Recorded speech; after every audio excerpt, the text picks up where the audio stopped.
with several witnesses of the scene.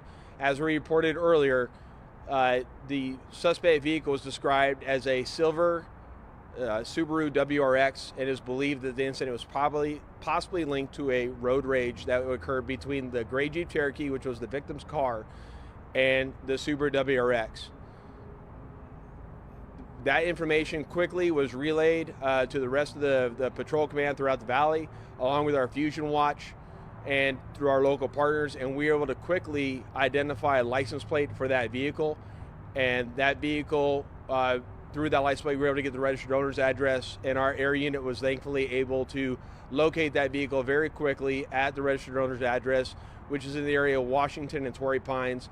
Officers responded there shortly thereafter, were able to secure that residence, and after summoning the occupants to exit the vehicle, they did and turned themselves into officers, and they were taken into custody without further incident.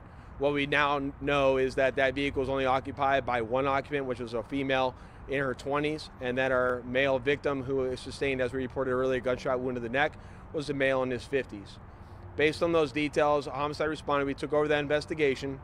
At the time we conducted the investigation, northbound and southbound lanes were both closed due to the crime scene.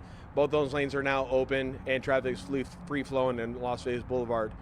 What we know from the investigation from homicide is that prior to the incident occurring, both parties were engaged in a road rage incident where a victim, again, is an Uber driver who had two passengers in the car, and he was behind the suspect vehicle.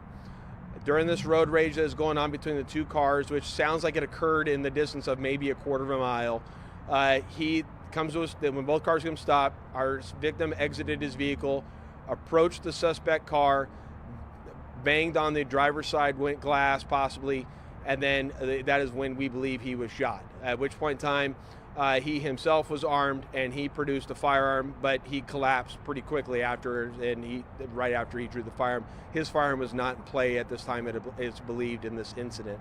As I stated earlier, there is no outstanding suspects in this case. This isn't a act of madness violence. Unfortunately, what's worse about it is it's a road rage incident. And so probably the biggest message to carry forward is, to me, is, look, there's a lot of road construction going on in the valley right now. We're starting to see an increase slightly in some of these road rage incident type of shootings, a couple of murders.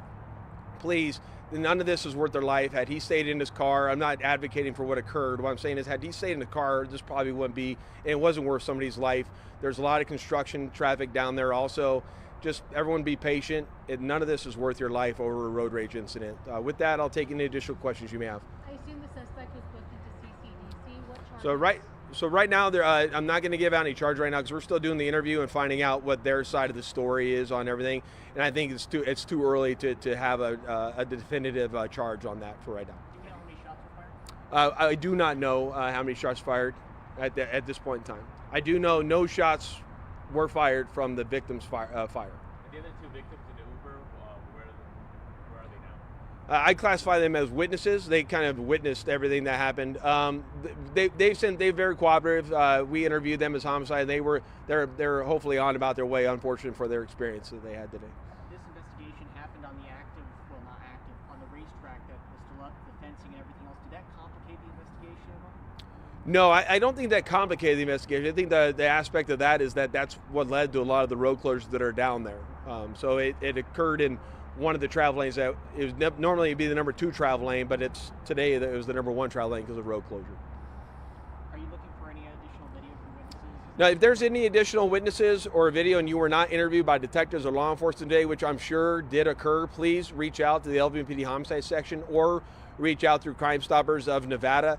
That information is always used in our investigation. Those tips and any of those leads greatly help us in our investigation. I appreciate you bringing that up. One last thing. So we had 2 shootings within 45 minutes within a block of each other. Can you speak to the amount of resources that Metro has? Was Metro stressed? Does it have the amount of resources to cover 2 of these shootings? There's an enormous amount of resources that go into every investigation such as this. Our homicide team are prepared for it. We're broken up into squads to be able to account for these investigations. The real strain becomes on the patrol resources because the patrol resources are trying to maintain crime scenes so that we can effectively do our job. And then for Fusion Watch and for our dispatch center. So there's a strain across the board at Metro, but it's nothing that we can't handle, but there is a strain. Did the suspect shoot through the window or was it rolled I don't have that information for you right now. All right. Thank you, everyone. I appreciate your time.